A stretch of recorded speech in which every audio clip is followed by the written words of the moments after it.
Bonjour à tous, dans la vidéo d'aujourd'hui, je vais aborder la question de la représentation de la Terre, et plus spécifiquement sous l'angle de projection cartographique. Vous allez voir qu'il faut être très prudent lorsqu'on lit une carte, et surtout si les intentions de l'auteur ne sont pas clairement définies. Enfin, j'en profiterai pour faire un rapide historique de la cartographie. Allez, on y va? Dans cette vidéo, comme je vous l'ai dit dans un premier temps, nous allons voir comment on se représente la Terre actuellement, et dans un deuxième temps, nous parcourrons l'évolution de la cartographie à travers les âges, en allant de la préhistoire jusqu'à la découverte de l'Amérique avec Christophe Colomb. Alors tout d'abord quelques rappels de la précédente vidéo. Le rayon terrestre est égal à 6370 km environ, et donc on a la circonférence de la Terre, ou le tour de la Terre, qui fait à peu près 40 000 km. Alors, représenter la Terre dans ces dimensions réelles est tout bonnement impossible, vous l'imaginez dans ces dimensions-là, donc il va falloir qu'on trouve une manière de représenter la Terre sous forme réduite. Alors on a deux possibilités, soit à l'aide d'un globe terrestre en 3 dimensions, soit à l'aide d'une carte en 2 dimensions.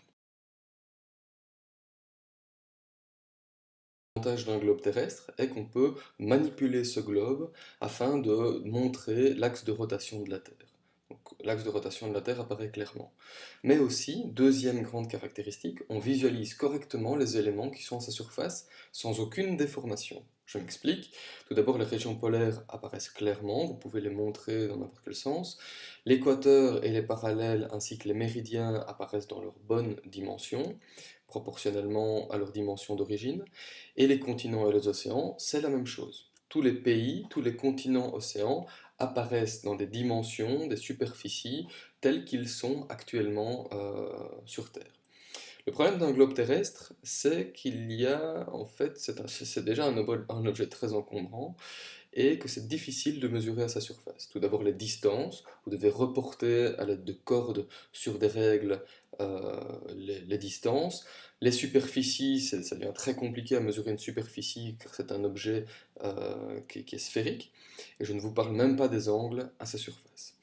Dernier problème, c'est qu'en fait on ne voit qu'un seul hémisphère à la fois, et donc avec un globe terrestre, c'est impossible de montrer l'entièreté de la surface de la planète en une seule fois. Concernant les cartes en 2 dimensions maintenant, alors je vais poser la question en classe, comment va-t-on passer du globe à la carte? Un élève m'avait répondu, c'est facile, cieux, on n'a qu'à découper un globe et à le poser à plat sur la table. Eh bien non, c'est pas comme ça.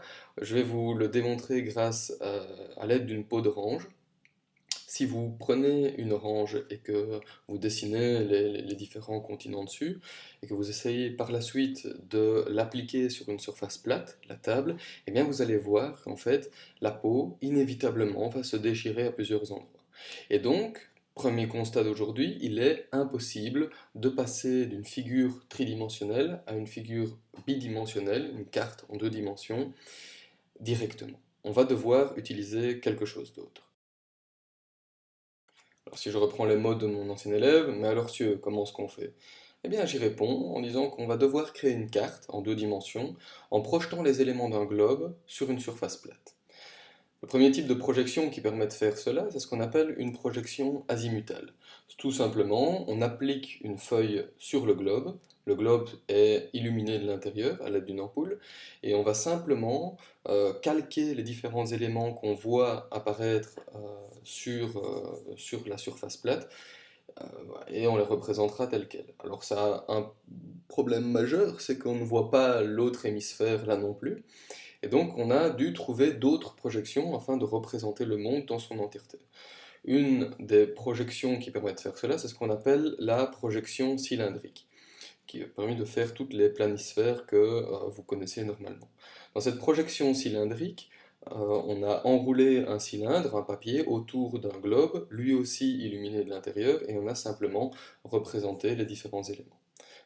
Bon, ça a un peu évolué à partir de ce modèle-là, mais grosso modo, c'est l'idée. Un troisième type de projection, c'est en enroulant un cône autour de la Terre, comme c'est sur la photo, et donc on a un parallèle de contact à un endroit. Le long de ce parallèle de contact, eh bien, on aura très peu de déformations. Il y en aura de plus en plus de déformations, plus on s'éloigne de ce parallèle de contact. Voilà, donc 3 types pour créer des projections cartographiques avec l'aide d'un globe terrestre. Donc vous voyez qu'il y a une diversité de cartes qu'on va pouvoir créer grâce à ces projections cartographiques, mais que si vous en prenez par exemple les quatre que je vous montre ici à l'écran, eh bien en fait on voit qu'on a des déformations qui apparaissent à gauche et à droite en fonction de la carte qu'on aurait choisie. Par exemple ici, sur la deuxième carte, on voit que le Groenland est tout à fait aplati, par rapport à la première carte, eh bien, sur cette deuxième carte, l'Australie est un peu écrasée d'est en ouest. Sur la troisième carte, on voit que l'Amérique du Sud est complètement écrasée sur la gauche, on ne parle même pas de l'Australie. Et sur la dernière carte, vous voyez que le continent antarctique est exagérément grand et ses dimensions sont juste énormes. Alors, on pourrait faire la comparaison. Vous voyez en fait qu'entre la première et la dernière carte, vous voyez que certaines cartes vont exagérer les dimensions, comme par exemple ici, la carte de Mercator en bas à droite va exagérer les dimensions aux latitudes élevées. Donc plus vous allez monter en latitude, donc latitude nord ou latitude sud, plus vous allez aller vers les pôles, plus les dimensions et les surfaces vont être exagérées. Et donc en fait, toutes les cartes déforment la réalité. Un autre exemple serait simplement de dire, voilà, vous voulez partir de la Nouvelle-Écosse, et vous allez jusqu'à la mer d'Aral, eh bien, le trajet le plus court, selon cette carte-là, serait d'aller en ligne droite. Donc, c'est dans un système euclidien, le trajet le plus court entre deux points est la ligne qui sépare ces deux points-là. Mais seulement si vous affichez cette distance-là sur un globe terrestre, voilà, Nouvelle-Écosse, mer d'Aral, vous allez donc suivre le parallèle 40 degrés de latitude nord, et vous voyez tout de suite que sur le globe, eh bien en fait, ça ne correspond pas du tout au trajet le plus court entre ces deux points-là. En effet, on est obligé de passer par le nord de l'Écosse. Donc si on représente ce trajet-là sur la carte initiale, on est obligé de suivre ce trajet-là pour aller d'un point à l'autre euh, en suivant le plus court chemin. Donc l'idée, c'est de choisir une carte en fonction de ses propriétés de projection. En effet, certaines cartes vont déformer les distances, certaines cartes vont déformer les surfaces, et certaines cartes vont déformer les angles. Parfois même les trois à la fois. Mais en fonction de ce qu'une carte va conserver, eh bien, on va leur donner un certain nom. Par exemple, une carte qui conservera les distances, on va l'appeler une carte équidistante. Une carte qui va conserver les surfaces, on va l'appeler une carte équivalente.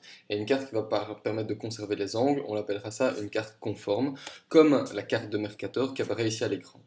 Mercator, lui, ce qu'il voulait, en tant que bon navigateur, c'était de toujours avoir une navigation à cap constant. Donc sa boussole pointait vers le nord, et lui, il voulait que tout le long de son trajet, qui correspond ici à ce qu'a fait Christophe Colomb, eh bien, que tout le long de son trajet, il ait toujours le même cap à suivre pour arriver à bon port.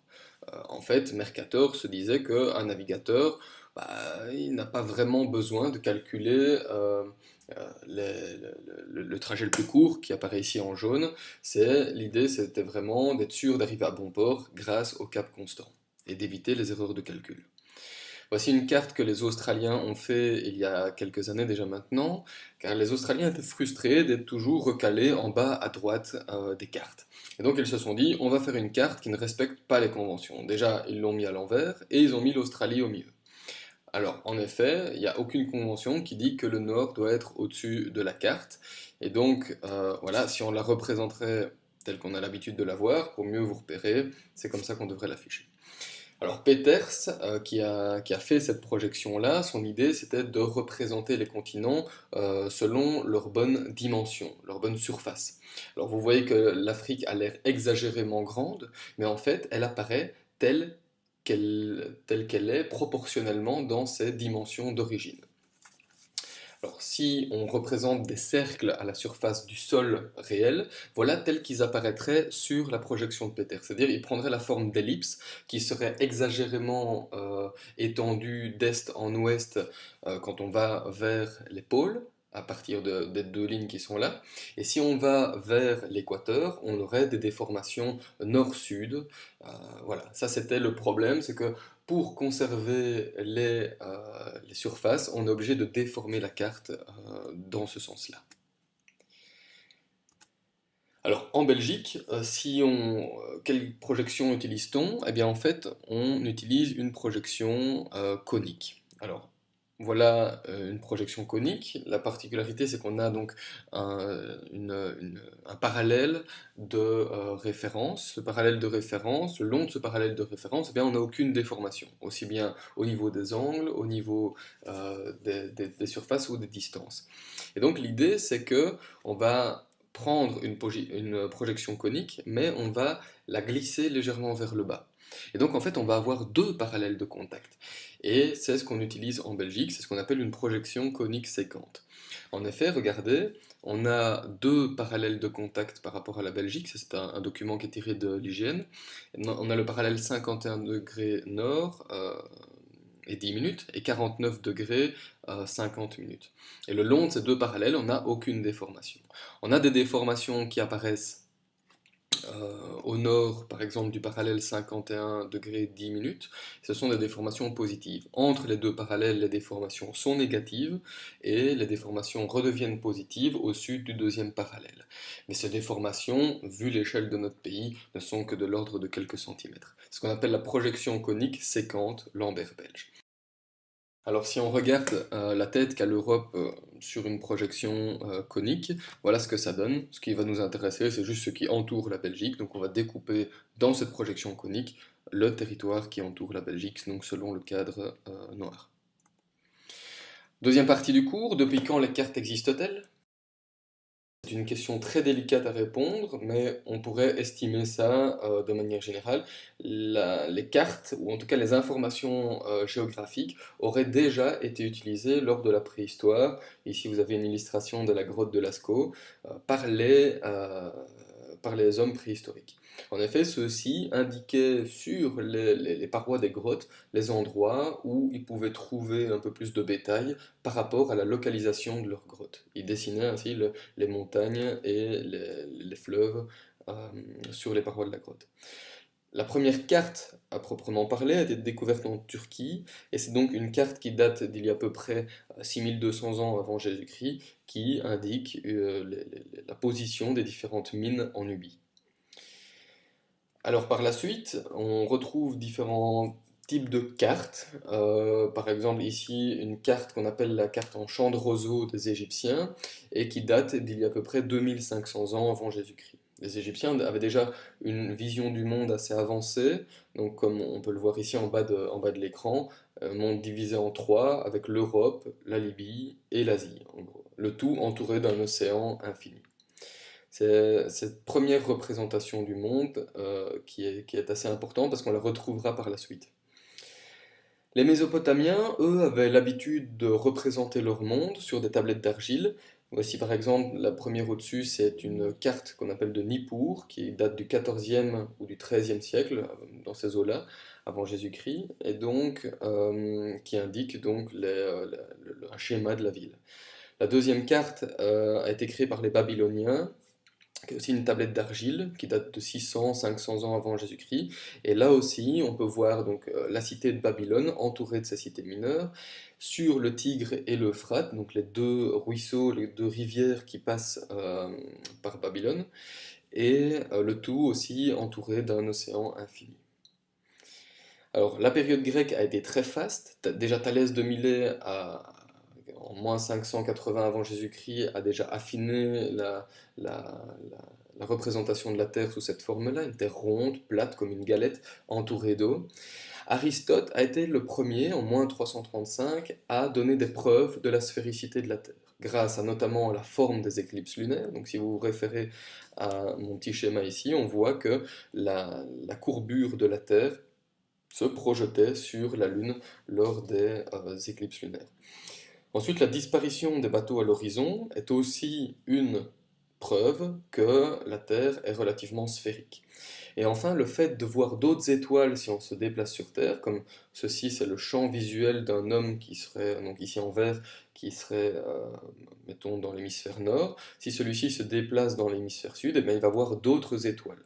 Les étoiles jaunes seront les étoiles qu'il aura en commun avec l'homme qui est dans l'hémisphère nord, mais lui verra les étoiles rouges, ce que ne verra pas l'homme dans l'hémisphère nord. Alors, la période grecque continue, donc je vous le dis très faste, avec Ératosthène, qui a permis de calculer, donc ça c'était en moins 250 avant Jésus-Christ, qui a permis de calculer les dimensions terrestres, et notamment grâce à ses observations le jour du solstice d'été. En effet, le 21 juin, il a observé qu'à Sienne, eh bien, la Terre était penchée de telle sorte que les puits étaient éclairés jusqu'au fond, en fait. Donc ça veut dire que le Soleil était vraiment à la verticale. Au même moment, l'année d'après ou l'année suivante, il a mesuré l'angle grâce à l'angle que faisait un obélisque par rapport à son ombre. Donc cet exercice-là, on le fera en classe, et il a ainsi pu mesurer combien de fois il devait reporter la distance entre Alexandrie et Syène, qui était de 5000 stades, pour avoir l'entièreté de la Terre. Alors il a mesuré ainsi une circonférence allant plus ou moins à 35 000 km. Ce qui est très proche, vous le savez, parce qu'on a en fait une circonférence terrestre de 40 000 km.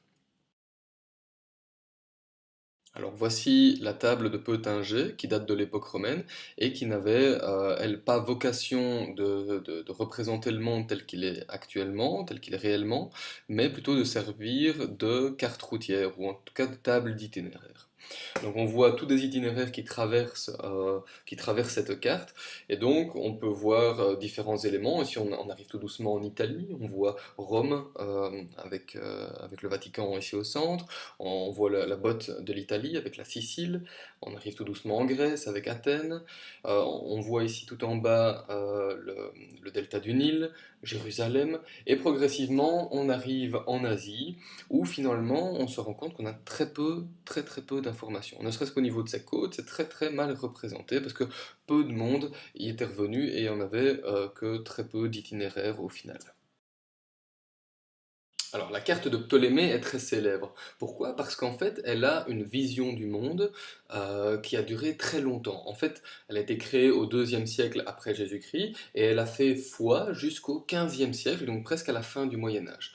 Regardez, elle a été rééditée plusieurs fois. Voici une des représentations donc, de la carte de Ptolémée du XVe siècle qui faisait foi toujours à cette époque-là. Alors pourquoi la vision du monde n'a pas évolué entre le deuxième et le XVe siècle? En fait, c'est très simple. Lors de la chute de l'Empire romain d'Occident, donc en 476 après Jésus-Christ, eh bien, les religions ont dû prendre de plus en plus de pouvoir pour guider les hommes et leur offrir une vision du monde un peu plus jolie. Et donc, on voit dans les enluminures apparaître ce genre de cartes-là, donc on appelle des cartes tripartites. Donc celle-ci date par exemple de 1260, donc 13e siècle, où on voit le monde entouré d'eau, encore une fois, avec un T, donc la grande barre du T représente la mer Méditerranée, la barre de droite représente le Nil, et la barre de gauche, la mer Noire. Et donc ce monde est divisé en trois parties, parce que Noé, dans la Bible, avait trois fils, Sem possède l'Asie, Cham l'Afrique et Japheth l'Europe. Donc il existe une multitude de ces cartes qu'on appelle T dans l'eau, et ceci en tout cas, c'est une carte chrétienne avec Jérusalem, le nombril du monde, au centre. Alors, voici une autre carte de la fin du Moyen Âge, qui est ce qu'on appelle une mappamundi, donc une map monde, et ça représente le monde connu, donc toutes les terres au nord de l'équateur. Alors, l'Est est au nord, et Jérusalem reste toujours au centre. D'ailleurs, regardez, c'est ce qu'on appelle aussi une carte anciennement T dans l'eau, et si on l'interprète, voilà donc les différents éléments qu'on peut voir apparaître dessus. Alors, ce qui est intéressant, c'est que donc on peut revenir à l'étymologie d'orienter une carte, et en fait, on se rend compte que orienter une carte, c'est tout simplement la tourner vers l'Orient. Donc l'Orient qui est bien à l'est. Alors, grâce aux civilisations arabes, les cartes de Ptolémée et la vision du monde de Ptolémée a été conservée à travers les âges. Voici une représentation du monde d'Al-Khwarizmi, donc qui est à voir évidemment dans le bon sens. Ceci, c'est donc une carte qui a été reprise de Ptolémée, mise à jour avec plus de détails à certains endroits. Et donc, c'était une carte qui était essentiellement utilisée par les savants. Donc là aussi, la religion a eu un impact très fort sur les gens, car voici ce que les fidèles recevaient dans le Coran. Donc une vision du monde centrée sur la Mecque. On peut voir au nord la mer Méditerranée, le Nil sur la gauche, le tout entouré d'eau, encore une fois de plus. Par la suite, on va voir apparaître des cartes qu'on appelle des cartes portulant, c'est-à-dire des cartes maritimes de navigation. Ça permet de naviguer facilement d'un point à l'autre grâce au compas ou avec la boussole, et elles datent toutes à peu près de la Renaissance. Grâce à ces cartes, Christophe Colomb va pouvoir partir et effectuer son voyage. Alors Christophe Colomb, pour la petite histoire, s'est basé sur les calculs d'un savant arabe, Al-Farghani, du 9e siècle, et qui écrivait dans son livre que chaque degré de la circonférence terrestre ferait 56 000, donc l'unité de l'époque.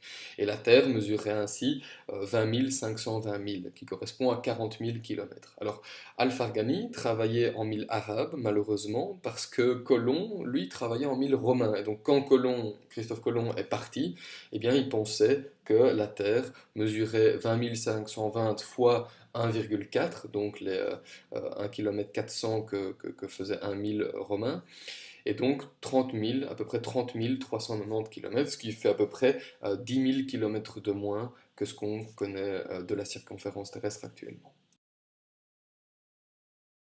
Et c'est donc la raison pour laquelle Christophe Colomb, quand il est arrivé sur le sol américain, eh bien, en fait, il croyait être arrivé au Japon, anciennement Chipangu, qui est sur la carte ici. Et donc, il se basait en fait sur des cartes, comme celle qui est à gauche, celle de Martin Behaim, de 1492, donc 2 ans avant qu'il ne parte vers les Amériques. Et donc, il n'était même pas correct, qui ne représentait un monde qui faisait seulement 30 000 km de diamètre. Ok, voilà, ce sera tout pour aujourd'hui. Donc vous pouvez retrouver les différents éléments sur ces liens internet, et je vous retransmets aussi vers la Khan Academy si jamais vous avez des problèmes de maths, de physique ou de chimie. Voilà, à la prochaine!